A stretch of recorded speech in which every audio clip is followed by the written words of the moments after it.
자, 우리가 요나서 2장 1절에서 10절 말씀 한번 다 같이 읽어보도록 하겠습니다. 우리가 설교를 들어가기 전에 진리라는 게 어떤 걸까요?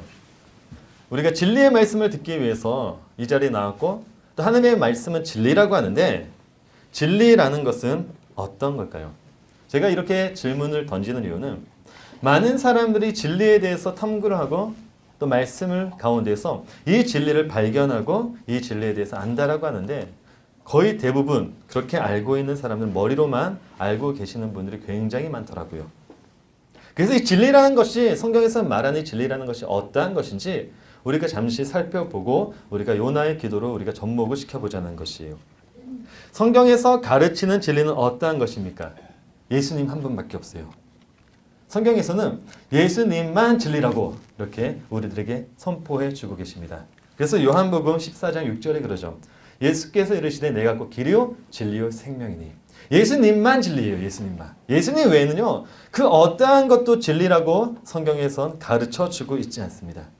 근데 그 진리이신 예수님께서요. 이 땅에 오셨습니다. 오셔가지고 우리와 같은 죄인들을 하나님과 같이 하나로 만들어 주시겠다라고 말씀하세요. 그 말씀이 요한복음 17장 22절에서 23절 말씀이죠. 내게 주신 영광을 내가 그들에게 주었사오니 이는 우리가 하나 된 것 같이 그들도 하나가 되게 하려 하심이라. 곧 내가 그들 안에 있고 아버지께서 내 안에 계셔 그들로 온전함을 이루어 하나가 되게 하려 함은 아버지께서 나를 보내신 것과 같이 또 나를 사랑하신 것 같이 그들도 사랑하신 것을 세상으로 알게 하려 함이로다. 라면서 예수님께서 그 진리이신 예수님께서 이렇게 하찮은 우리들을 하나로 만드시겠다라고 말씀하고 계신다는 것이에요. 그 말은 진리라는 것은 곧 예수님과 하나 됨을 이야기하는 거예요. 그 말은 다르게 얘기하면 내가 그 진리에서 부서진 것을 가리켜 우리는 진리다라고 이야기를 한다는 것이에요. 그런데 이 말을 잘못 이해하면요. 불교에서 가르치는 해탈과 같을 수가 있어요. 해탈이라는 것이 어떠한 것입니까? 그 무의 상태, 진리라는 상태로 가기 위해서 인간의 고뇌라고 하죠. 108가지. 이 고뇌들을 하나씩 내려놓는 거예요. 어떠한 상황이 오게 되면 그래 내가 내려놔야지. 내가 내려놔야지. 어떤 고통이 오면 그래 내가 하나씩 내려놓자. 나의 욕심을 내려놓고 나에게 어떠한 불이익이 와도 그래 우리가 그 불이익을 내려놓자. 그래서 이 진리를 내가 이 진리에서 부서진다라는 것을 잘못 이해하게 되면요. 이 진리를 누가 가져가야 되는 거예요? 불교에서 말하는 해탈과 같이 내가 가져가야 되는 거예요. 내가 내려놔야 되고 왜 예수님이 말씀에서 내가 부서져야 되니까 내가 나를 부서뜨리는 거예요. 이렇게 잘못 이해하면요. 이 진리를 인간이 만들어낸 철학이라고 하는 이 불교에서 가르치는 진리와 똑같은 그 방향성을 갈 수 있다는 거예요. 그래서 예수님께서 말씀하신 것이 내가 그래서 너희들에게 성령님을 주겠다라고 한 거예요. 내가 너희들에게 성령을 주겠다. 요한복음 14장 17절 말씀이죠. 그는 진리의 영이라 세상은 능히 그를 받지 못하느니 이는 그를 보지도 못하고 알지도 못함이라. 그러나 너희는 그를 아나니 그는 너희와 함께 거하시며 또 너희 속에 계시겠습니다. 하면서 이 진리이신 성령님을 우리 가운데 넣어주시겠다라는 거예요. 그래서 에스겔서의 말씀도 마찬가지지만은 이 하나님의 영이 우리를 어떻게 하시는 거예요? 하나님께서 우리를 그냥 부서뜨려 주시는 거예요, 그냥. 그러니까 불교에서 말하는 이 해탈이라는 진리와 일명 기독교에서 이야기하는 이 진리라는 것은 전혀 달라요. 불교는요, 이 진리, 해탈을 위해서 인간이 찾아가야 되는 것이지만은 우리는 어때요? 이미 깨진 상태에서 시작하는 거예요. 그러니까 불교는 그 진리를 향해서 가지만은 자기를 부서뜨리기 위해서 가야 되지만은 우리는 이미 부서진 상태에서 시작이 되는 거예요. 그래서 이 불교에서 말하는 진리와 성경에서 말하는 진리는요, 전혀 다르다라는 거예요. 그러니까 진리는요, 지식으로 알 수도 없는 거고 우리가 행위로 가야 되는 것도 아니라는 거예요. 그냥 예수님께 부서진 것 자체, 나는 부서지지 않았겠지만은 부서졌다라고 하시니까 그 자체가 그냥 우리는 진리라고 이야기를 하는 거예요. 근데 이거를요, 이 시대의 머리로 배운 사람들이 너무 많다니까요. 그래서 진리를 딱 설명하면요, 이 진리에 대해서 굉장히 잘 설명해요. 언어로도 설명하고 히브리어, 헬라어, 고대 히브리어, 또 숫자라고 하죠. 게마트리움이라고 가지고 이 숫자로도 진리에 대해서 굉장히 잘 설명해요. 저보다도 더 잘 설명해요. 저는 아직 조금밖에 공부를 못했기 때문에 잘 몰라요, 솔직히.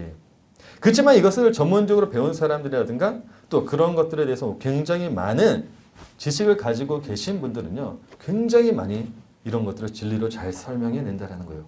근데 그 사람들의 특징이 어떤 것인지 아십니까? 진리는 자기만 한다는 거예요. 내가 안 것만 진리라는 거예요. 너희들이 안 것들은 다 거짓이라는 겁니다. 왜? 언어에서 숫자에서 말하는 진리가 이거거든요. 그러니까 이걸 머리로 너무 잘 알고 있으니까 내가 가르친 것만 진리라고 이야기를 하는 거예요. 그리고 다른 사람에게 또 뭐라고 얘기하냐면 너는 진리를 알지 못하구나. 이렇게 설명을 한다는 거예요. 성경에서 가르치는 어떤 거라고 그랬죠? 진리는? 그냥 우리가 부서진 것 그 자체가 진리예요. 이거 외에는 진리가 없어요. 성경에서 말하는. 아무리 성경에 박식하고 언어에 대해서 능통하고 뭐 숫자 그 외의 말씀을 많이 알고 있다고 할지라도요. 예수님과의 연합이 없다면 그것은 그냥 성경에서 뭐라고 가르치냐면 쓰레기라고 가르쳐요. 야 그런 것들은 다 쓰레기야. 사도 바울이 이야기하잖아요. 내가 배운 것들 다 쓰레기와 같이 여긴다. 그런 것은 그냥 진리다라고 이야기를 하지 않는다라는 거예요. 진리는 그러니까 나의 어떠한 지식과 행위와 상관없이 하나님께서 자신의 권능으로 그냥 아무런 값 없이 입혀주시는 거예요. 그래서 예수님이 이 땅에 오셨을 때요. 십자가에 같이 달린 그 강도, 멍청하고 죄 많이 짓고 어떻게 보면 인간의 눈으로 봤을 때 그런 사람들이 등장하는 거고 세리나 문둥병자 같은 사람들이 등장하는 거예요. 그리고 이러한 무지한 사람들을 예수님께서 그냥 너 진리 됐어 라고 말씀해 주신다는 거예요. 그 인물이 바로 우리라는 겁니다. 근데 이 진리를 그렇게 학문적으로 배운 사람들, 머리로 배운 사람들, 그들은 하나님을 잘 알고 있다라고요. 근데 그들은 그러한 자들을 가리켜 뭐라고 이야기를 하는지 아십니까? 영지주의자라고 얘기를 해요. 또는 율법주의자라고 얘기를 합니다. 영지주의자들의 특징이 어떠한 것입니까? 진리로 그 지식으로 우리는 진리에 이를 수 있다. 그노시스파라고 하죠. 영적인 것, 우리가 영을 사모하자 이것이 아니라 이들에게 있어서 이 진리, 그 영적인 그 영역은요, 지식으로만 갈 수 있는 거예요. 그래서 그들을 그노시스파라고 해요. 그들의 특징이 어떤 것이냐면 자신들은 하나님을 굉장히 잘 알고 있다고요. 왜? 지식으로 하나님을 만날 수가 있으니까. 율법주의자들의 특징은 어떤 것입니까? 우리는 하나님으로부터 진리의 법을 받은 진리의 백성들이니까 이 진리를 우리가 사수하자라면서 행위로 옮기죠. 이 진리는 어떻게 이룰 수 있는 거예요? 우리가 지켜야지 그 진리를 보호할 수 있다는 거예요. 그들의 특징은 어떠한 것이냐면 이 영지주의자들은 지식으로 하나님을 알았고 율법주의자들은 하나님의 은혜로 진리의 백성이 되고 진리의 법을 받았기 때문에 이들은 하나님을 잘 알고 그래서 행위로 옮겨가자라고 이야기를 해요. 그래서 이 율법주의자들은요. 어떠한 고통이 온다거나 어떠한 문제가 발생한다거나 나라의 큰 기근이라든가 징조가 좋지 않으면요. 이들은 어떠한 것을 가지고 와서 하나님께 나아가자라고 얘기를 하냐면 우리가 하나님을 더 잘 알자. 우리가 하나님을 배우자. 그리고 우리가 회개하자 라면서 이야기를 해요. 한번 우리가 대표적으로 호세아서 6장 1절에서 5절 말씀 읽어볼까요? 오라 우리가 여호와께로 돌아가자. 여호와께서 우리를 찢으셨으나 도로 낫게 하실 것이요 우리를 치셨으나 싸매어 주실 것임이라. 여호와께서 이틀 후에 우리를 살피시며 셋째 날에 우리를 일으키시리니 우리가 그의 앞에서 살리라. 그러므로 우리가 여호와를 알자. 힘써 여호와를 알자. 그의 나타나심은 새벽 빛같이 어김없나니 비와 같이 땅을 적시는 늦은 비와 같이 우리에게 임하시리라 하니라. 뭐라 그럽니까 이들이? 오라 우리가 여호와께로 돌아가자. 여호와께서 우리를 찢으셨으나 하면서 우리가 여호와를 알자. 3절에 그죠? 우리가 여호와를 알자. 우리가 여호와를 알고 우리가 하나님께 돌아가자. 이게 율법주의자들의 특징이에요. 하나님을 굉장히 잘 알고 있다고 해요. 그래서 꼭 행위를 가지고 와요. 근데 하나님은 그들에게 뭐라고 이야기를 하시죠? 4절에 에브라마 내가 내게 어떻게 하랴. 유다야 내가 내게 어떻게 하랴. 너의 인애가 아침 구름이나 쉬 없어지는 이슬 같도다. 하나님께서 뭐라고 말씀하십니까? 너의 인애라는 게 헤세드라는 단어거든요. 히브리어로. 이 헤세드는요. 율법주의자들에게 있어 이 헤세드는요. 자신들이 하나님께 어떠한 신실함을 보여줬을 때 하나님께서 베풀어 주시는 것. 이것을 히브리어로 율법주의 단어에서 이야기하는 헤세드라고 해요. 그래서 하나님께서 뭐라고 얘기하냐면 너희들이 여호와를 알고 행위로 가져가려고 했던 것들 어떻게 말하고 하십니까? 아침 구름이나 쉬 없어지는 이슬 같도다. 너희들의 인해, 너희들이 그렇게 나를 알고자 하고 행위로 했던 그 모든 것들 너희들 것은 그냥 아침 구름에 쉬 없어지는 이슬과 같아. 너희들의 행위 100번 해봐 안 돼. 그래서 5절에 뭐라고 말씀하십니까? 그러므로 내가 선지자들로 그들을 치고 내 입의 말로 그들을 죽였노니 내 심판은 빛처럼 나오니라. 니네들이 아무리 그렇게 머리로 나를 안다고 하고 행위로 가져온다고 할지라도 나는 너네들 다 죽여버릴 거야. 왜? 너희들의 행위는 고작 해봤자 이슬과 같아 라고 예수님께서 하나님께서 그대로 말씀하시고 계신다라는 거예요. 그러니까 진리는요, 인간의 지식이나 행위로 결코 우리가 하나님을 잘 알 수 있다라고 또 고백할 수 있는 것도 아니라는 거예요. 그 대표가 누구냐? 바로 요나라는 인물이에요.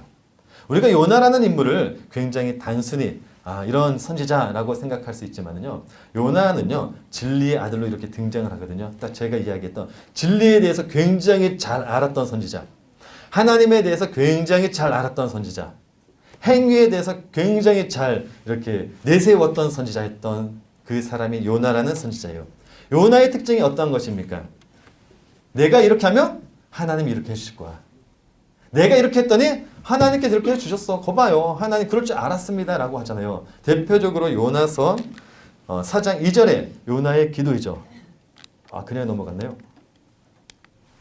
예. 한번 읽어보도록 하겠습니다. 여호와께 기도하여 이르되 여호와여 내가 고국에 있을 때 이러하겠다고 말씀하지 아니하였나이까.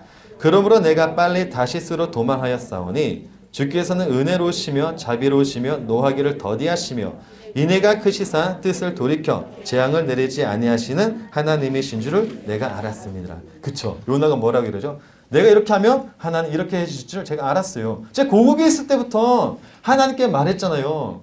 요나는 하나님에 대해서 굉장히 잘 알고 있다라고 얘기를 해요. 그래서 요나를요 진리의 아들이라고 해요. 왜냐하면요 요나를 아미떼의 아들이라고 하거든요. 근데 이 아미떼라는 단어가 어디서 나온 단어냐면 히브리어 에메트라는 단어가 나왔어요. 이 에메트는 진리라는 뜻을 가지고 있어요. 진리를 에메트라고 해요. 이 에메트에서 나온 게 아미떼. 그래서 이 요나는요 아미떼의 아들, 그 족보 안에는 얘는 진리의 아들이다 라는 그 의미가 그 안에 내포되어 있다라는 거예요.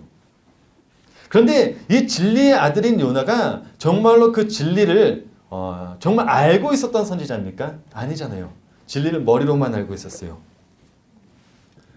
그래서 하나님께서 얘는 너가 알고 있는 진리는 잘못된 진리야 라는 것을 가르쳐 주시기 위해서 부수신 내용이 요나서라는 내용이에요. 왜? 진리는 내가 하나님의 주권에 부서져야 되는가? 이미 부서진 거니까요. 또 부서뜨리시니까요. 그러니까 머리로 한 요나를 하나님께서 어떻게 부수시는지에 대해서 기록되어 있는 책이 요나서라는 거예요. 그래서 요나서에 기록되어 있는 파도, 바다가 일어나가지고 풍랑을 만나가지고 이런 거 장면 있잖아요. 어렸을 때부터 우리가 영상으로 보았던 만화책이라든가 이 파도, 그리고 또 제비를 뽑죠. 이 제비, 또 물고기 뱃속, 니느웨, 박넝쿨, 벌레, 이 모든 것들은요 요나를 폭로하는 도구로 사용이 돼요. 하다못해 요나의 기도까지도 요나의 기도를 우리가 믿음의 기도라든지 회개의 기도로 우리가 인지할 수 있는데 절대 그런 게 아니에요. 요나의 기도 역시요 요나를 부서뜨리는 기도인 것이지 결코 믿음의 기도나 회개의 기도 이런 종류의 것이 아니라는 거예요. 왜? 요나는 이 진리를 머리로 배웠기 때문에 행위로 알고 있었기 때문에. 그러니까 오늘 볼 요나의 기도도요 하나님께서 이 요나가 하는 그 기도를 부수시고 있는 기도라는 거예요. 그러니까 기도라는 것도 우리가 성경에서 말하는 기도라는 것도 부서져야 되는 거예요. 요나의 기도도 마찬가지로 그래서 부서진 거예요. 대표적으로 베드로도 마찬가지예요. 분명 베드로는요 예수님의 그 죽음과 부활로 진리가 된 사람이에요. 사도행전에서 기록되어 있는 이 베드로는 진리로서 이렇게 또 등장을 하고 있거든요. 그런데 그의 기도는 어떻죠? 율법에 갇혀져 있어요. 자기는 예수님의 죽음과 은혜로 이미 진리가 되었는데 그의 기도는 아직도 율법 안에 갇혀져 있어요. 그래서 하나님께서 그 율법 안에 갇혀져 있는 베드로의 기도를 부숴버리잖아요. 어떻게? 환상으로. 부정한 음식, 성경에서 말했던 그 율법에 부정했던 것들을 내려주심으로 인해 가지고 아직도 율법 안에 갇혀져 있는 그 베드로의 기도를 그대로 부숴버리세요. 그러니까 성경에서 말하는 진리는 뭐냐면 이 기도까지도 하나님께서는 진리로 이끌고 계신다는 거예요. 그 조그만 것까지도. 그래서 예수님께서 이 진리의 기도는 어떠한 것이냐 라면서 가르쳐 주신 게 주기도문이잖아요. 주기도문은 이러한 신앙관에서 너희들을 고백해라. 그러니까 요나는 기도를 하면 할수록요. 어떠한 것이 지금 들통이 나냐면 자신의 신앙관이 들통이 나요. 요나의 신앙관이 어떠한 것이었는지. 그러니까 절대 믿음의 기도나 은혜의 기도 절대 그런 것과는 전혀 상관이 없어요. 율법주의자들의 기도의 특징이 어떠한 것이죠? 성경에서 가르쳐줄 때 자신들의 의를 내세우는 게요. 그들의 기도예요. 대표적으로 마태복음 6장 5절 말씀이죠. 또 너희는 기도할 때 외식하는 자와 같이 하지 말라. 그들은 사람에게 보이려고 회당과 큰 거리 어귀에 서서 기도하기를 좋아하느니라. 예수님이 말씀하셨잖아요.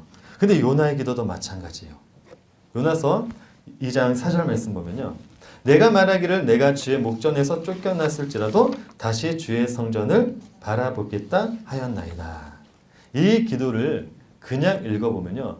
요나의 불순종으로 요나가 회개하듯이 나의 죄로 내가 하나님의 목전에서 쫓겨났을지라도 다시 주의 성전을 바라보겠습니다. 라는 것 같잖아요. 그냥 봤을 때는. 그런데 이런 의미가 요나의 기도가 아니에요. 근데 우리가 이 구절을 요나의 회개나 뉘우침으로 접목시키는 이유가 쫓겨났다라는 단어와 다시 주의 성전을 바라보겠습니다라는 단어들이 있기 때문이에요. 왜냐하면 먼저 쫓겨났다를 히브리어로 가라시라고 해요. 히브리어로 가라시는 쫓겨났다라고 이제 번역이 되는 단어인데 대표적으로 쫓겨났다라는 단어는 성경에서 어떻게 이 가라시가 사용되냐면 죄인들이 하나님께 쫓겨났을 때 성경에서는 이 히브리어로 이 가라시라는 단어를 사용해요. 창세기 3장 24절 말씀 한번 볼까요? 이같이 하나님이 그 사람을 쫓아내시고 에덴 동산 동쪽에 그룹들과 두루 도는 불칼을 두어 생명나무의 길을 지키게 하시니라. 이 장면이 어떠한 장면입니까? 아담과 하와가 하나님의 말씀에 불순종하고 쫓겨났을 때 죄로 인해서 쫓겨났을 때 히브리어로 가라시라는 단어를 사용해가지고 너는 죄를 지었기 때문에 내게서 쫓아내라 이런 뜻이거든요. 가인이 하나님께로 쫓겨날 때도 마찬가지예요. 창세기 4장 14절에 주께서 오늘 이 지면에서 나를 쫓아내시온즉 가인의 죄로 어떻게 해요? 나를 쫓아냈다. 그래서 이 가라시라는 단어는요. 성경에서 거의 대부분 인간의 죄로 쫓김을 당할 때, 쫓겨날 때 히브리어로 이 가라시라는 단어를 사용하고 있다는 거예요. 근데 요나가요. 그 자기의 쫓겨났다를 이 가라시라는 단어를 가지고 와가지고 자신의 쫓김을 설명하고 있어요. 그러니까 내가 죄를 지어가지고 하나님께로 쫓겨났습니다.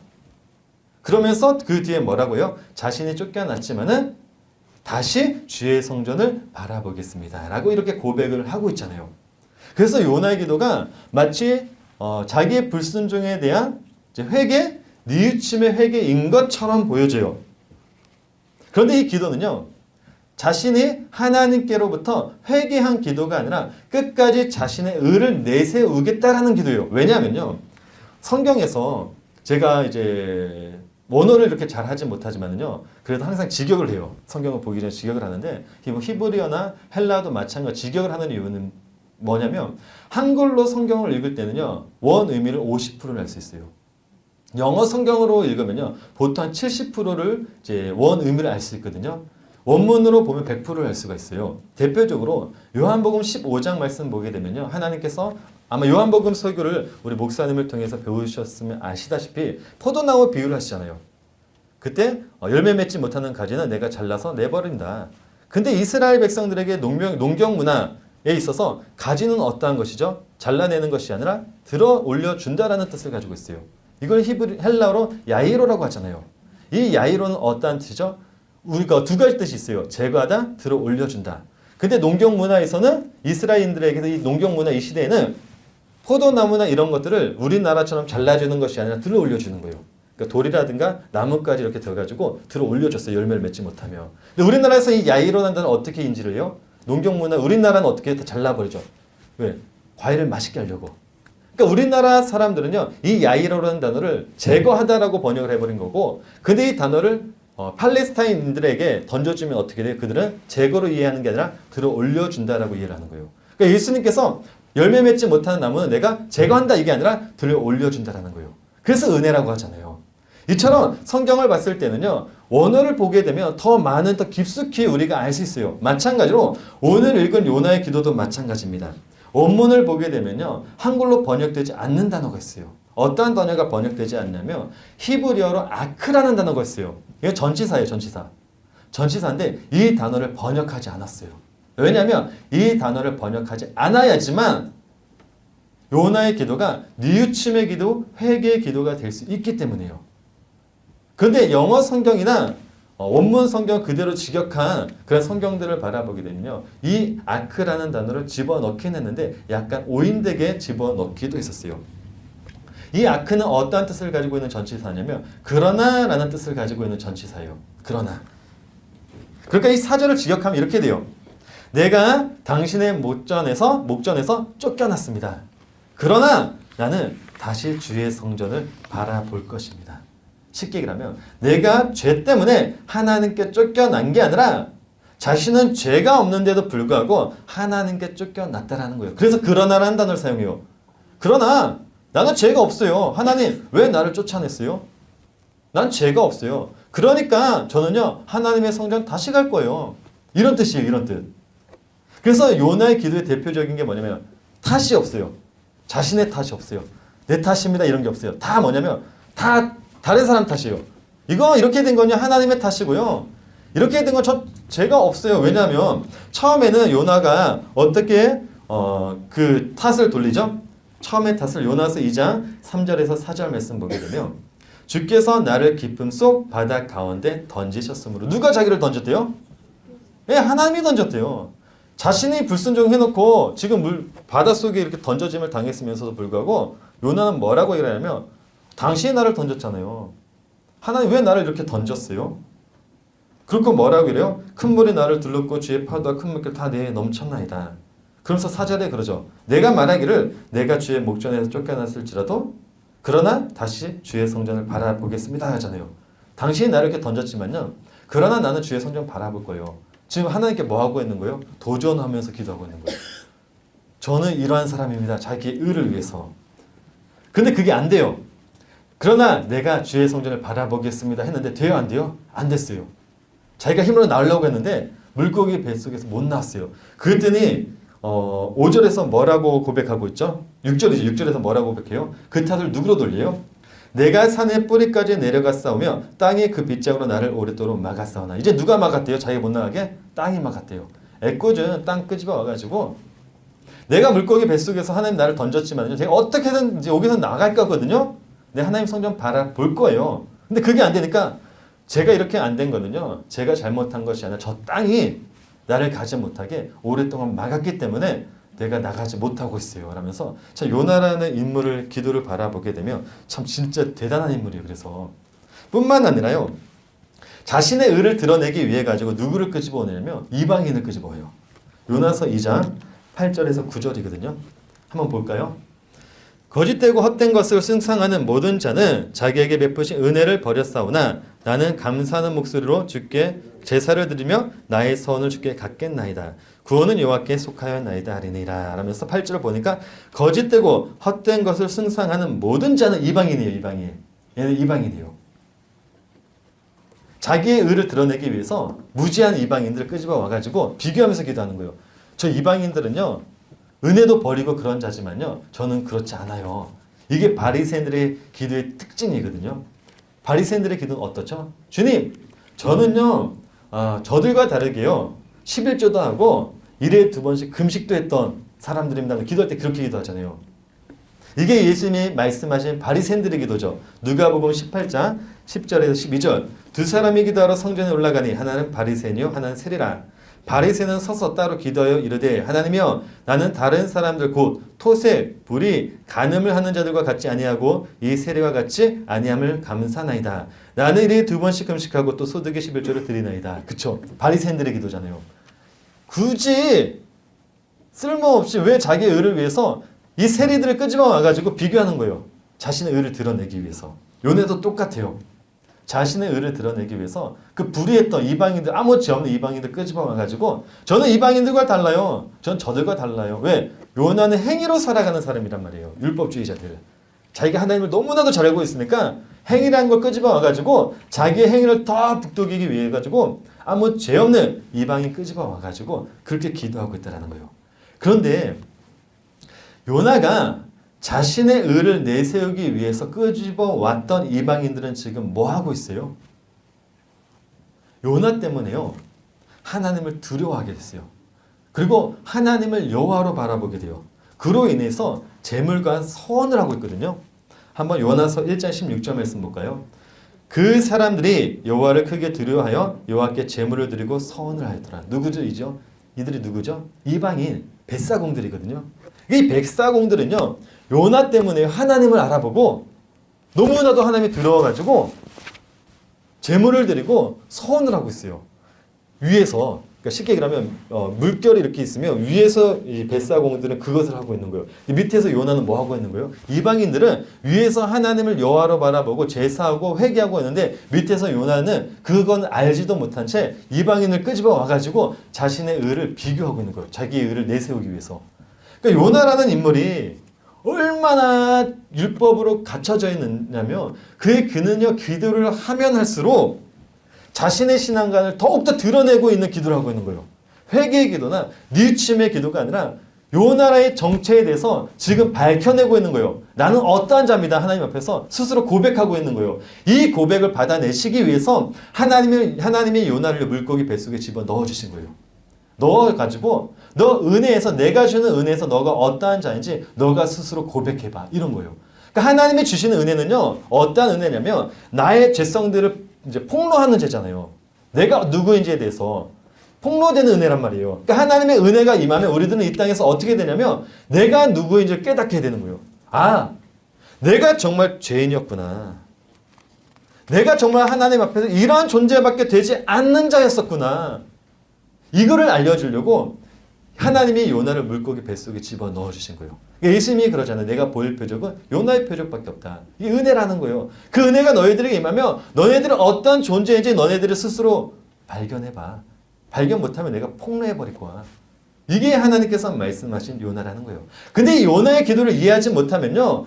우리는 요나의 기도를 거꾸로 이해해요. 그래서 예수님이 말씀하셨던 그 요나의 표정 역시 물고기의 표정 역시 거꾸로 이해를 해요. 그래서 어떻게 만들어보니 율법으로 끄집어요. 요나가 기도했기 때문에 물고기 뱃속에서 나왔다. 요나가 회개했기 때문에 하나님께서 요나의 회개를 들으시고 그를 물고기 뱃속에서 끄집어내주셨다. 완전히 성경을 거꾸로 읽고 있죠. 그러니까 하나님의 말씀을 우리가 율법으로 바라보게 되면 우리는 행위밖에 못 가지고 오는 거예요. 뭐라고 이야기를 합니까? 여러분들 회개해야 됩니다. 여러분들 하나님께 회개하지만 여러분들 이 상황에서 벗어날 수 있어요. 율법주의자들이 가르치는 기도와 똑같아요. 그러니까 성경은 이렇게 하나님께서 율법을 가르치는 게 아니라 은혜를 가르치고 있어요. 하나님의 주권에 대해서. 그 주권을 바라보지 못하면요. 우리는 끊임없이 이 땅에서 내가 하나님인 것처럼 살 수밖에 없는 거죠. 그러니까 요나의 기도 때문에 요나가 물고기 뱃속에서 나온 것이 아니라 하나님의 어떠한 은혜가 있었기 때문에 요나가 물고기 뱃속에서 나왔다라는 거예요. 그러면 요나의 기도가 자신의 의를 내세우는 기도임에도 불구하고 하나님께서 요나를 물고기 뱃속에서 꺼내주신 이유가 무엇인지를 우리가 보자라는 거예요. 하나님께서 요나를 물고기 뱃속에서 끄집어내 주신 이유는요. 요나의 어떤 행위, 요나의 어떤 의 때문이 아니라 하나님의 신실함을 보여주시기 위해서 요나를 물고기 뱃속에서 끄집어내 주셨다라는 거예요. 그러니까 요나가 물고기 뱃속에서 나온 것은 요나의 그 어떠한 의도 들어가 있지 않는 하나님의 의 때문이라는 것이요. 그러면 하나님의 신실함 때문에 요나가 물고기 뱃속에서 나왔다는 이유가 또 그 말이 어떠한 말인지 우리가 좀 더 보자라는 거예요. 먼저 요나가요. 물고기 뱃속에서 나올 수 있는 방법은 딱 하나밖에 없어요. 어떤 거죠? 하나님과의 관계를 회복하는 거. 하나님과의 관계의 회복이 없다면요. 요나는 결코 물고기 뱃속에서 나올 수가 없어요. 왜냐하면 요나가 하나님과의 관계가 요나의 불순종으로 깨졌기 때문에 하나님께서 그를 바다에 던지시고 물고기 뱃속으로 던져 넣으셨기 때문이잖아요. 그래서 요나가 물고기 뱃속에서 나올 수 있는 이유는 그 방법은 하나님과의 회복밖에 없는 거예요. 그렇다면 하나님과의 관계를 회복하기 위해서 어떻게 해야 됩니까? 화목제사밖에 없어요. 화목제사는 어떠한 것이죠? 하나님과 인간의 화해. 하나님과 화목제사가 없으면요, 구약에 결코 인간은 하나님과의 관계를 회복할 수가 없다라는 거예요. 그러면 화목제사를 통해 어떻게 하나님과 인간의 화해가 이루어지는 것이죠? 동물을 드리고 드린 동물을 먹고, 왜? 이 동물은 누구니까? 예수님이시기 때문에. 로마서에서 그러잖아요. 이 예수를 하나님이 그의 피로써 믿음으로 말미암는 화목 제물로 세우셨으니, 그쵸? 화목 제물은 누구다? 예수님이다. 요한일서 2장 2절. 그는 우리의 죄를 위한 화목 제물이니 우리만 위할 뿐 아니요 온 세상의 죄를 위하심이라. 그래서 그 고기를 먹으라고 한 거예요. 예수님이기 때문에. 예수님을 드리고 우리는 그걸 또 먹고, 그게 또 뭐 물과 포도주와 떡이라고 이야기를 하시는 거고, 예수님을 이야기하고 있는 거거든요. 근데 화목 제사 중에요, 감사할 때 드리는 화목 제사가 있어요. 이걸 히브리어로 이 감사를 토다라고 해요. 감사로 화목 제사를 드릴 때 이 감사라는 단어를 히브리어로 토다라고 하거든요. 그래서 이스라엘 백성들에게 이 감사로 드리는 화목 제물 중에 이 감사라는 토다를 이스라엘 백성들에게 딱 던져주면요, 이스라엘 백성들은 이 토다라는 이 단어를 어떻게 연관시키냐면 대부분 성경에서 99.9% 다 감사로 드리는 화목 제물로 연결을 시켜요. 그러니까 성경의 원문을 볼 때 토다 나온다면 분명히 이거는 그 뒤에 화목 제물이 나온다, 이렇게 되는 거예요. 근데 이 감사로 드리는 화목 제사에 특이한 것이 있어요. 감사로 화목 제사를 드렸다면 그 고기는요, 하루 안에 다 먹어야 된다는 거예요. 왜냐하면 하나님께 나를 드리는 것이기 때문에 이 고기는 하루 안에 다 먹어야 돼요. 한번 우리가 레위기 22장 29절에 30절 읽어볼까요? 너희가 여호와께 감사 제물을 드리거든 너희가 기쁘게 받으심이 되도록 드릴지며 그 제물은 그날에 먹고 이튿날까지 주지 말라. 나는 여호와니라. 29절에 너희가 기쁘게 받으심이 되도록이란 말이 원문을 바라보게 되면 너가 이제 기쁘게 받도록, 이런 뜻이에요. 너를 기쁘게 받도록, 이렇게 원문에는 직역하면 이렇게 되거든요. 그러니까 너희가 여호와께 감사 제물을 드리거든 너를 기쁘게 받으심으로 드리라는 거예요. 원문을 바라보게 되면. 그래서 이 감사 제물을 드리게 되면요, 반드시 찬양을 했었어요. 왜? 나를 하나님께 드리니까 얼마나 기뻐요. 감사함으로 하나님께 드리니까. 하나님과의 나의 관계가 회복됐잖아요. 나를 완전히 드림으로 인해서. 그래서 이 감사란 토다가 나오면 항상 찬양이 또 나와요. 그래서 다윗 왕이요, 자신이 감사로 하나님께 찬양한다고 하잖아요. 그 안에 화목 제물과 관련된 모든 이제 화목 감사라는 단어는 다 찬양으로 연결을 시켰거든요. 한번 대표적으로 시편 116편 17절 말씀입니다. 내가 주께 감사제를 드리고 여호와의 이름을 부르리다. 감사제라고 하죠. 이게 토다 화목 제물이요. 그러니까 하나님께 나는 감사함으로 화목 제물을 드리겠습니다. 이렇게 되는 거예요. 시편 56편 11절 12절입니다. 내가 하나님을 의지하였은즉 두려워하지 아니하리니 사람이 내게 어찌하리이까. 하나님이여 내가 주께 서원함이 있사온즉 내가 감사제를 주께 드리리라. 이거 똑같죠. 내가 감사함으로. 그러니까 이스라엘 백성들에게 토다는요, 감사제 할 때 이 토다가 나오면 전부 다 화목제물과 연결을 시켰어요. 그래서 화목제물은요, 토다라는 단어에만 화목제물을 쓸 수가 있어요. 토다라는 단어에. 근데 이 고기를 이틀 동안 먹을 수 있는 자가 있었어요. 보통 화목제물을 드리면 하루 안에 그 고기를 다 먹어야 되는데 이틀 동안 고기를 먹을 수 있는 자가 있어요. 그들이 누구냐면요, 서운한 자예요. 하나님께 감사의 화목 제물을 드릴 때 내가 하나님께 어떠한 서원을 하잖아요. 그럼 고기를 이틀 동안 먹을 수 있었어요. 한번 그렇지만은 3일째 되던 날에는 반드시 고기를 버려야 해요. 이틀 동안만 먹을 수 있지 3일에는 먹일 수 있는 게 아니라는 거예요. 한번 우리가 말씀 찾아볼까요? 레위기 7장 15절에서 17절입니다. 감사함으로 드리는 화목 제물의 고기는 드리는 그날에 먹을 것이요 조금이라도 이튿날 아침까지 두지 말 것이니라. 그러나 그의 예물의 제물이 서원이나 자원하는 것이며 그 제물을 드린 날에 먹을 것이요 그 남은 것은 이튿날에도 먹되 그 제물의 고기가 셋째 날까지 남았으면 불사를 지니라. 그쵸? 서원을 했으면 이틀 동안은 먹을 수 있을 때 3일에는 반드시 불태워야 돼요. 왜? 그 고기는 누구니까? 예수님이니까. 예수님의 죽음과 부활을 이렇게 상징하고 있는 거거든요. 예수님이 3일째 부활하셨잖아요. 이틀 동안 먹는 거예요. 그래서 그거를 하나님께서 이 제사법을 통해서 가르쳐 주신 거예요. 그래서 그 고기를요 3일이 되었는데도 먹으면요 자기가 서원하면서 하나님께 감사함으로 드린 화목제물은요 무효가 돼요. 레위기 7장 18절입니다. 만일 그 화목제물의 고기를 셋째 날에 조금이라도 먹으며 그 제사는 기쁘게 받아들여지지 않을 것이라 드린 자에게도 예물답게 되지 못하고 도리어 가증한 것이 될 것이며 그것을 먹는 자는 그 죄를 짊어지리라. 그쵸? 전적 예수님의 죽음과 부활을 예표한 제사법이기 때문에 3일이 지나서 먹게 되면 뭐라 그래요? 너희들이 너희 죄를 먹는 거다. 예수님이 말씀하셨던 포도주와 고기죠. 이거를 죄로 먹는 자들은 이렇게 다 연결이 되는 거거든요. 그럼 이제 한번 우리가 요나의 기도를 한번 와볼게요. 제가 왜 이 설명을 드렸냐면 이거를 알아야 요나의 기도를 우리가 이해할 수 있기 때문이에요. 그러면 우리가 이제 요나의 기도를 한번 넘어와 볼게요. 요나가 그의 기도의 결론을 어떻게 시작하고 있죠? 감사로 시작하고 있어요. 주님, 제가 감사함으로 이렇게 해요. 이 감사를 히브리어로 토다라는 단어를 사용해요. 히브리어로 토다라는 단어가 나오면 반드시 어떠한 제물이 나온다고요? 화목 제물이 나온다고 하죠. 근데 요나가 토다를 써서 하나님께 감사한다라고 하고 있어요. 그렇다면 반드시 감사로 드리는 화목 제물에 관한 내용이 요나의 마지막 기도에 나오겠죠. 한번 9절 말씀 읽어볼까요? 나는 감사하는 목소리로 주께 제사를 드리며, 여기까지를 읽으면 나는 감사하는 목소리로 주께 제사, 이 감사가 토다요. 그럼 이 제사는 어떠한 제사일까요? 화목 제사예요. 그래서 요나가 하나님께 제사를 드리겠다라고 했을 때는 화목 제사를 얘기하는 거예요. 내가 하나님과의 관계를 회복하겠습니다. 그래야지만 어디를 나올 수 있을까? 물고기 뱃속에서 나올 수 있으니까. 그러면서 뭐라고 얘기하냐면 나의 서원을 주께 갖겠나이다 라고 얘기해요. 서원으로 하나님께 감사함으로 주님께 지금 화목 제사를 드리겠다라고 이야기해요. 그래서 찬양이 또 같이 나오죠. 나는 감사하는 목소리로 주께 제사를 드리며, 찬양이 나오죠. 감사하는 목소리로. 그죠? 화목 제물을 드리면 찬양도 같이 드린다고 했잖아요. 그러니까 감사 나오고 화목 제물 나오고 또 서원까지 나오고 있고. 그러니까 요나의 마지막 기도는 이런 거예요.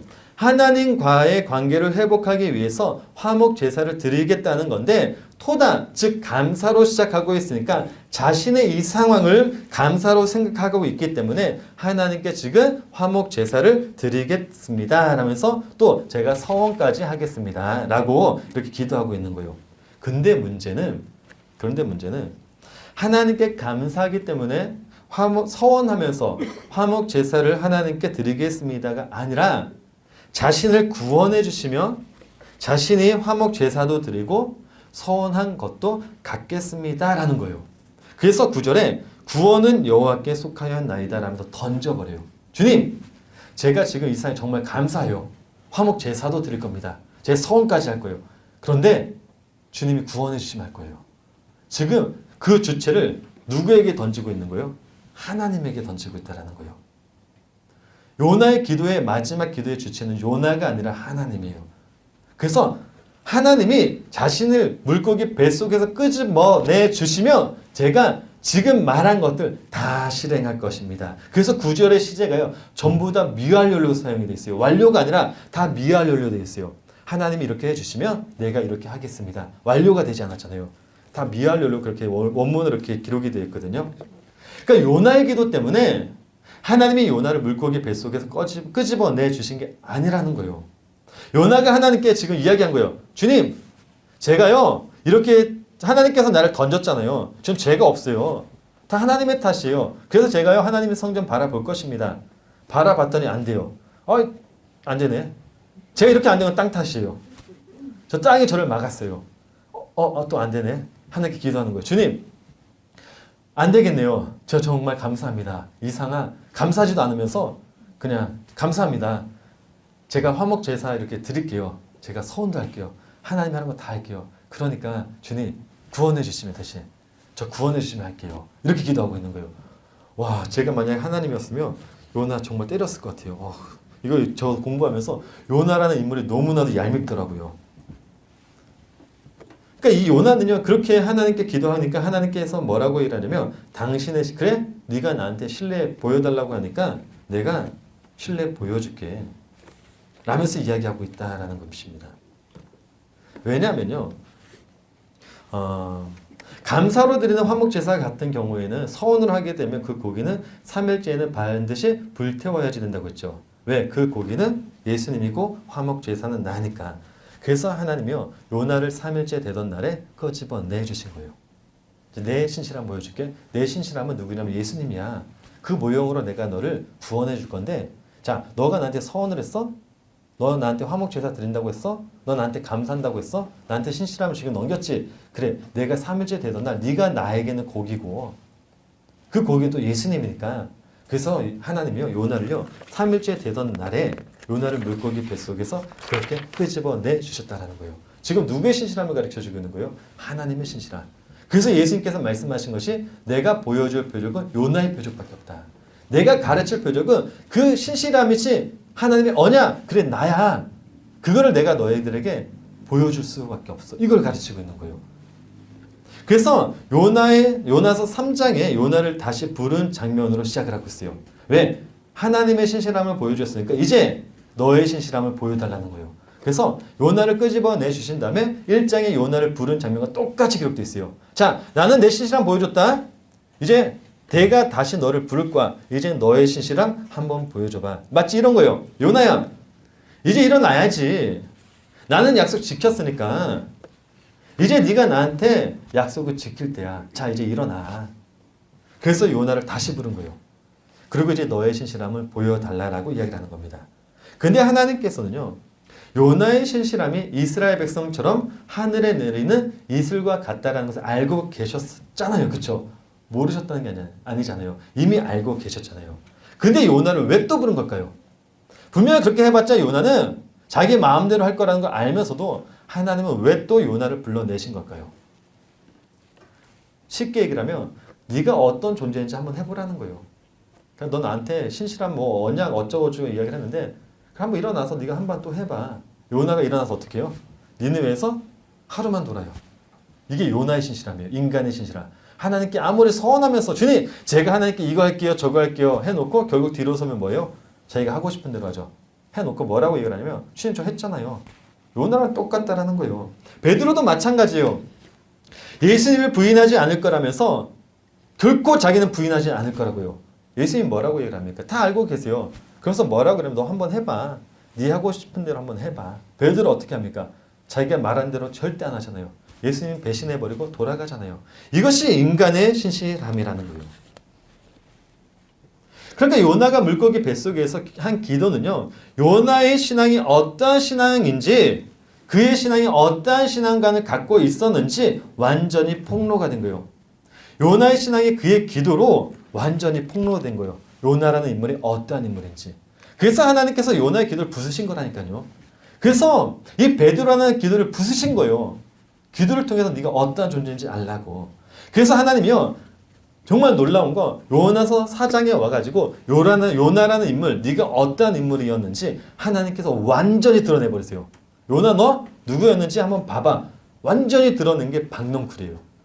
이 박넝쿨을 요나를 보호하기 위해서 그런 의미도 있지만요. 이 박넝쿨은요.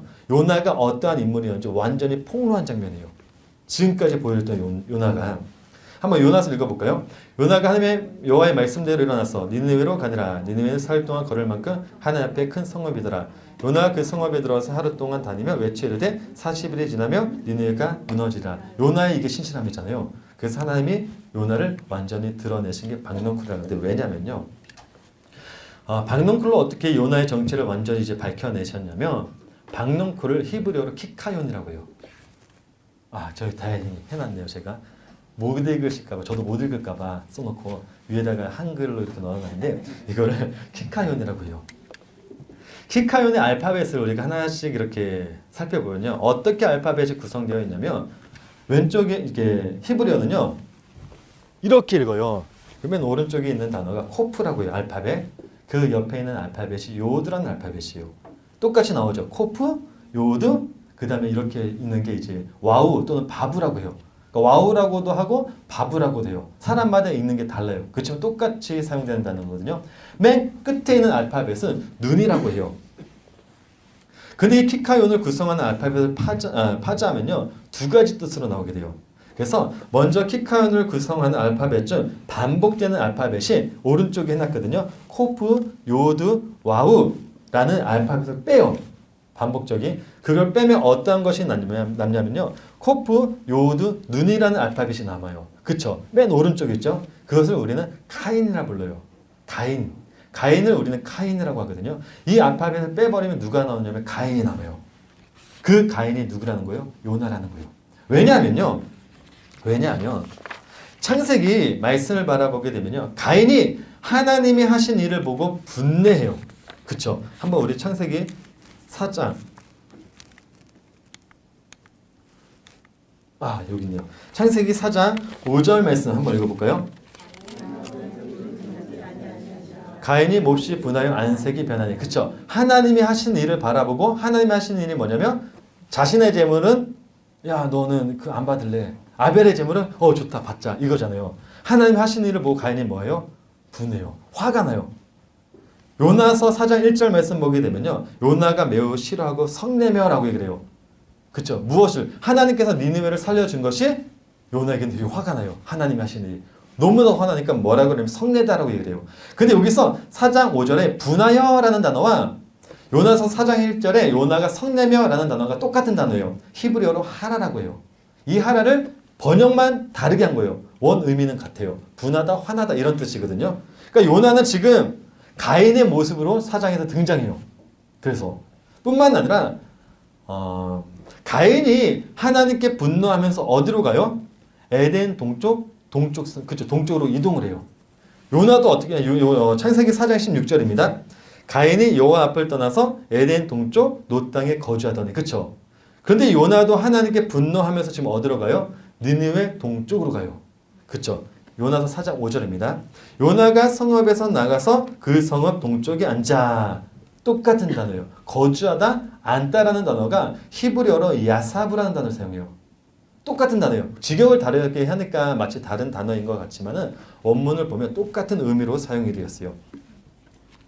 그러니까 하나님이 요나서 4장에 나오는 박넝글로 요나가 진짜 누구인지를 폭로해 버리신 거예요. 쉽게 말하면 지금까지 율법을 붙들었던 요나가 결국 누구라는 거예요? 너 요나라는 거예요. 너 가인. 너 가인이라는 거예요. 너 요나가 아니라 너 가인이다. 율법을 이야기하고 있는 거예요. 너가 붙잡았던 거 너 율법이야. 그래서 가인을 율법주의들의 모형이라고 하고 그 모형이 지금 누구로 나오냐면 요나로 나오고 있는 거예요. 뿐만 아니라 요나서를 조금 더 뒤에 이제 설명하게 되면요. 이 벌레라는 것을 통해 가지고 이 요나라는 인물이 한 번 더 폭로가 돼요. 그 폭로된 인물이 누구냐? 니므롯이라는 인물이에요. 니므롯이 바벨탑을 쌓았던 고대의 영웅이거든요. 이 니므롯을 바벨탑을 쌓았지만은 니느웨를 그 기초 뿌리로 둔 사람이 니므롯이에요. 그래서 하나님이 요나를 니느웨로 보내신 거예요. 너가 누구냐? 가인이고 네가 바로 나를 반역했던 니므롯이라는 거예요. 그래서 니느웨로 보낸 거예요. 하나님께서 가서 네가 어떠한 존재인지 니느웨 백성들을 바라보면서 그가 바로 너라는 것을 하나님께서 니느웨 성을 통해서 가르쳐 주고 있다는 거예요. 왜? 요나서 4장 말씀 보게 되면 요나가 왜 그 이유에 대해서 기록이 되어 있거든요. 요나서 4장 1절 말씀 볼까요? 요나가 매우 싫어하고 성내며 라고 시작해요. 이 구절을요. 한글로만 보면 이해가 안 되실 거예요. 그래서 제가 이번에 원문을 이렇게 딱 가지고 와서 그랬어요. 그냥 원문을 한번 보고 제가 비교를 시켜드릴게요. 원문을 보면요. 어떻게 기록이 되어 있냐면 맨 오른쪽에서부터 있습니다. 저기가 Y라고 되어 있는데 저건 주석을 제가 그대로 끄집어 왔기 때문에 발음은 좀 달라요. 이거 그대로 이제 발음을 했기 때문에 이제 원래대로 발음하면 Y라, L, 요나, 라, 게돌라, 와이아르, 로라고 이렇게 기록이 되어 있어요. 오른쪽에서부터 있습니다. Y라는요. 야라라는 싫어하다라는 단어에 비블리 접속사인 와우가 붙었어요. 이 비블리 접속사 와우는요. 굉장히 중요한 단어예요. 왜냐하면 이 단어를 이 알파벳을 어떻게 해석하느냐에 따라서 성경 전체의 내용이 달라져요. 이것을 어떠한 사람은 와우를 예수님의 못이다 라고 해가지고 예수님이 성경 전체를 이끌어가는 알파벳이다 라고 주장하는 사람도 있어요.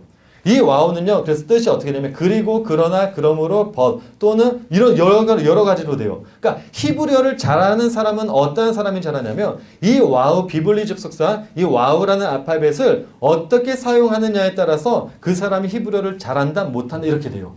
그만큼 중요한 단어가 이 와우라는 이제 비블리 접속사 알파벳이거든요. 이 와우가 야라라는 단어 맨 오른쪽에 보게 되면 맨 오른쪽에 뭐 십자가 일자로 이렇게 된 게 와우 이제 알파벳이고 밑에는 야라라고 읽어요.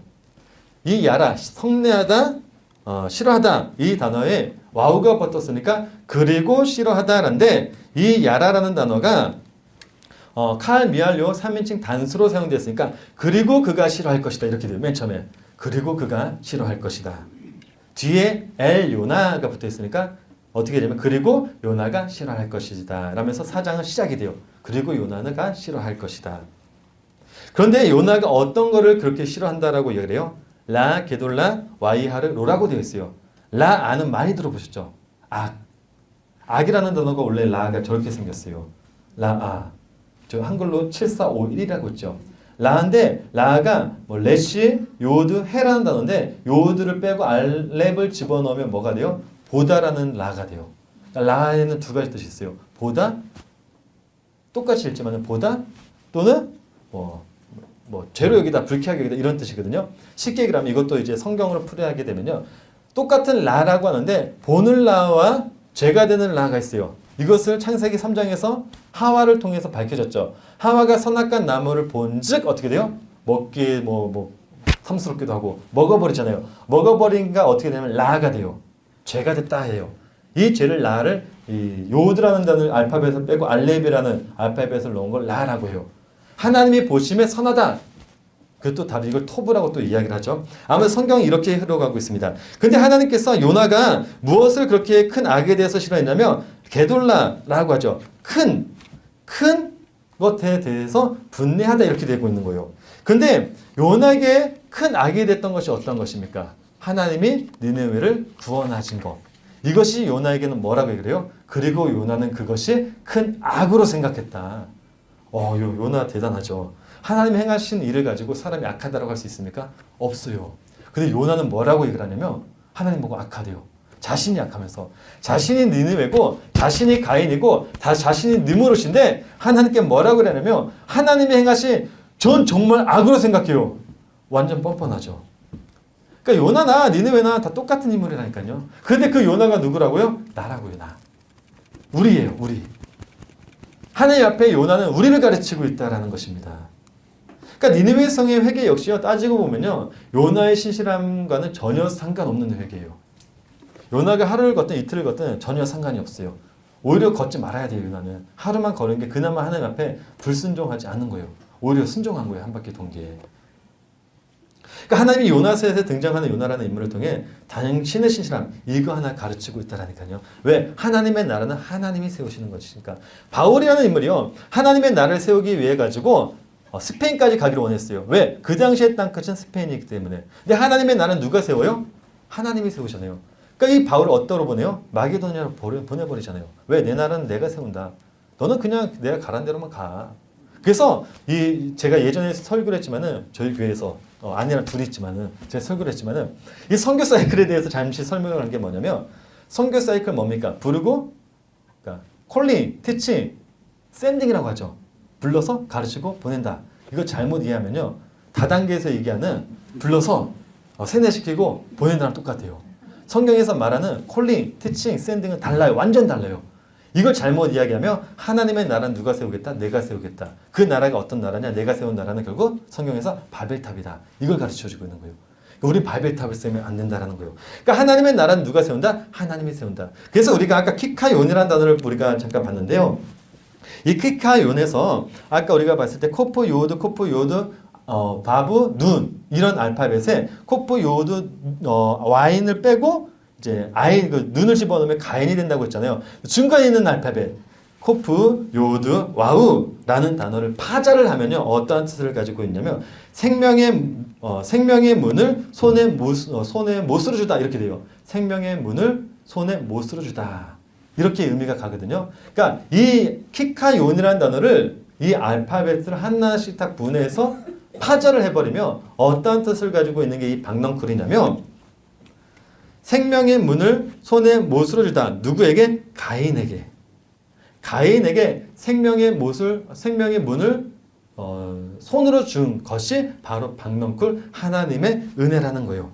이렇게 하나님은요. 가인에게 예수님의 은혜를 덮어주시겠다. 이것이 바로 박넝쿨이라는 것이에요. 박넝쿨이 요나에게 임하니까 요나가 어떻게 돼요? 굉장히 즐거워하죠. 그 은혜가 떠나가니까 어떻게 돼요? 나는 정말 이런 존재 드러나죠. 폭로가 되잖아요. 이것이 바로 박넝쿨 예수님의 십자가를 이야기하고 있다는 거예요. 그러니까 성경은 이렇게 하나님의 나라는 인간이 세우는 것이 아니라 하나님이 세운다는 것을 반복적으로 끊임없이 창세기로부터 가르쳐 주셨어요. 예를 들어가지고 창세기 22장에 아브라함이라는 인물이 나옵니다. 아브라함이 이삭을 드려요. 그 장면을 우리는 아브라함이 이삭을 드리고 나서 아브라함이 하나님께 뭐라고 고백하죠? 여호와 이래. 그렇죠. 하나님께서 예비하신다. 누구에게를요? 누구에게? 여호와 이래 뜻을 우리가 어떻게 알고 있죠? 하나님이 우리 앞길을 예비해 두신다. 전혀 아니죠. 성경에서 가르칠 때. 왜냐면요. 아브라함이 이삭과 같이 모리아 땅에 있는 한 산으로 갑니다.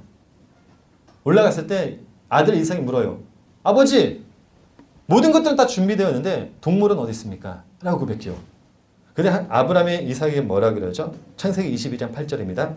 아브라함이 이르되 내 아들아 번제할 어린 양을 하나님의 자기를 위하여 친히 준비하시리라. 이 단어를 원문으로 보게 되면 엘로힘 이레라고 되어 있어요.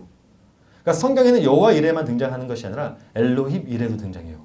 근데 우리는 엘로힘 이레는 빼버리고 뭐만 기억합니까? 여호와 이레만 기억해요. 엘로힘 이레는 마치 없었던 것처럼. 근데 하나님이 자기 자신을 위해서 준비하신다는 것이 엘로힘이에요. 근데 이 단어를 그대로 22장 8절에 접목하게 되면 22장 14절에 접목하면 아브라함의 그 땅 이름을 하나님이 자기 자신을 위해서 친히 준비하신다라고 하였으므로 이렇게 되는 거예요. 그러니까 여호와는요. 하나님이 자기 자신을 위해 준비하신 것 그것이 어떤 것이죠? 예수님. 하나님의 은혜, 하나님의 나라 내가 준비하는 것이 아니라. 근데 참 놀라운 거는 아브라함이 왜 이삭을 드리기 전에는 엘로힘 이레라고 하고 이삭을 드린 후에 여호와 이레라고 했을까요? 그러니까 성경은 그걸 또 던져주는 거예요. 엘로힘과 여호와, 넌 어떤 하나님을 믿고 있냐? 이런 걸 이렇게 던져주고 있는 거거든요. 그러니까 하나님의 말씀을 율법으로 읽는 자들은요. 끝까지 율법만 보는 거예요. 그냥. 자신의 의지 갖고 아주 하나님을 나의 이용의 도구로 끄집어와가지고 나에게 복을 주신 하나님, 나의 인생 중에 뭐 축복을 주신 하나님, 이렇게 뭐 돈이라든가 인생에 관련해가지고 자기의 행위로 하나님을 끄집어와가지고 하나님을 어떻게 만들어버리냐면 율법으로 만들어버려요. 내 안에 넣어버려가지고 내가 마음대로 주물러들 수 있는 신, 알라딘 램프와 같이 내 마음속에 넣어놨다가 슬슬슬 빌어주면 슬슬슬 나에게 복을 주신 하나님. 근데 그게 아니라는 거죠. 그래서 예수님이 이 땅에 오셔가지고 뭐라고 말씀하냐면 이 세대가 곧 니느웨가 같다라고 말씀하세요. 이 세대가 곧 니느웨다. 한번 우리가 말씀 읽어볼까요? 요나서 11장 30절입니다. 요나가 니느웨 사람들에게 표적이 된 것 같이 인자도 이 세대에게 그러리라. 이 세대가 결국 어떠한 시대라는 거예요? 니느웨 세대. 그렇게 악한 세대. 하나님을 아무리 알고 하나님의 말씀을 그렇게 잘 외우고 지키고 하더라도 예수님 뭐라고 말씀하냐면 너네들은 다 니느웨다 라고 말씀하고 있다는 거예요. 또 마지막 때 니느웨 사람들이 일어나 이 세대 사람들을 정죄한다라고 하세요. 마태복음 12장 41절 말씀이죠. 심판 때에 니느웨 사람들이 일어나 이 세대 사람들을 정죄하리니. 누가 정죄한대요? 그렇게 율법을 가르치는 사람들이 이 세대, 지금 우리가 살고 있는 이 세대에 일어나가지고 그렇게 우리를 정죄한대요. 예수님의 그 말씀은 지금도 적용되는 말씀이라는 거예요. 그리고 요나서에서 말씀하고 있는 건 뭐냐면 너 율법으로 살래? 율법을 볼래? 은혜를 볼래? 라면서 요나의 끝을 맺지 않으세요. 묻는 겁니다. 우리들에게 지금 묻는 거예요. 너 내가 읽었던 요나를 통해서 보여줬던 은혜, 너 율법으로 볼 거야? 은혜로 볼 거야? 율법으로 보면 넌 지금도 요나고 하나님의 은혜로 봤으면 넌 요나야. 똑같이 요나로 등장해요. 율법으로 살아도 요나, 은혜로 살아도 요나. 왜냐면요. 여기서 원래 마치려고 했는데 왜냐면 예수님께서 이 땅에 오셔가지고 세례 요한한테 세례를 받으세요. 그렇죠? 그 다음에 산상수훈을 하시고 그리고 40일 동안 이제 광야 시험을 받으세요. 그리고 산상수훈을 하세요. 그리고 나서 이 땅에 내려와가지고 누구를 가장 먼저 고쳐주신 줄 아십니까? 문둥병 환자를 고쳐주세요. 문둥병 환자. 다른 사람이 아니라 그렇게 뭐 40일 동안 금식하시고 산상수훈 하시고 이 땅에 내려오셔가지고 문둥병 환자를 이렇게 가장 먼저 고쳐주시거든요. 왜냐하면 이 문둥병자는 바로 나를 가르치고 있기 때문에요. 율법으로 사는 사람들, 율법으로 보는 사람들, 성경에 다 문둥병이라고 해요. 다 죽은 자들, 죽어야 하는 자들, 죽어도 고통을 알지 못하는 자들, 우리란 말이에요. 근데 구약에 바라보게 되면요. 문둥병자들이 하나님께 드렸던 제물이 있어요. 누구냐면 자기 자신의 죄가 깨끗하게 나면 하나님께 제물을 드렸는데 무엇을 드렸냐면 새를 드렸어요. 하나님께. 한번 우리가 말씀 읽어볼까요? 레위기 14장 2절의 4절입니다. 나병 환자가 정결하게 되는 날에, 여기 나병은 죄송합니다. 문둥병 환자입니다. 자, 나병 환자가 정결하게 되는 날의 규례는 이러하니 곧 그 사람을 제사장에게로 데려갈 것이요 제사장은 진영에서 나가 진찰할지니 그 환자에게 있던 나병 환부가 나았으며 제사장은 그 정결함을 받을 자를 위하여 명령하여 살아있는 정결한 새 2마리와 백향목과 홍색실과 우슬초를 가져오게 하고, 여기 살아있는 새가 산비둘기가 집비둘기라고 해요. 비둘기, 산비둘기와 집비둘기. 레위기 22절이죠. 그의 힘이 미치는 대로 산비둘기 둘이나 집비둘기 새끼 둘을 가져다가 하나는 속죄 제물로, 하나는 번제물로 삼아, 그쵸? 여기에서 비둘기는 누구를 가르쳐요? 성령을 가르쳐요. 그러니까 예수님께서 이 땅에 문둥병자인 나를 고쳐주기 위해서 누구로 오신 거예요? 성령님으로 오신 거예요. 세례 요한을 받을 때 하늘에서 성령 비둘기같이 임하고, 그 성령이 되셔가지고 어떻게 돼요? 성령이 이끌려서 광야로 가서 40일 시험을 받으시고 이기시고, 그 다음에 성령이 되셔가지고 하늘로 날아 올려셔가지고 어떻게 해요? 우리에게 오신 거예요. 산상에서 하나님의 말씀을 선포하시고 우리에게 내려와가지고 어떻게 우리들에게 문둥병자 환자에게 성령으로 만들어주시는 거예요. 그러니까 우리는 어떻게 되는 거예요? 예수님의 그 은혜로 성령이 되는 거예요. 왜? 성령님이 내 안에 임했잖아요. 그렇죠? 그래서 요나의 또 다른 이름이 성령이에요. 성령. 하나님의 은혜를 받은 자 성령, 율법으로 삼는 자 율법. 이게 바로 똑같은 요나라는 거예요. 던지고 있는 거예요. 우리들에게. 너 문둥병자로 있을래? 아니면 문둥병자를 볼래? 아니면 하나님의 은혜를 볼래? 이걸 가르쳐주고 있는 게 요나서의 말씀이라는 겁니다. 정말 우리가 그 하나님의 말씀을 율법으로 보지 말고 좀 하나님의 은혜를 바라보면서 그 안에 내가 어떠한 존재인지 자각하고, 저 주님께 이야기했듯이 낮은 자의 은혜교회의 핵심이잖아요. 낮은 자, 성도는 정말 낮은 거, 정말 하나님의 그 죄를 발견하고 죄에 대해 애통하고 무릎 꿇고 기도하는 그 은혜가 이 시간에 넘치기를 또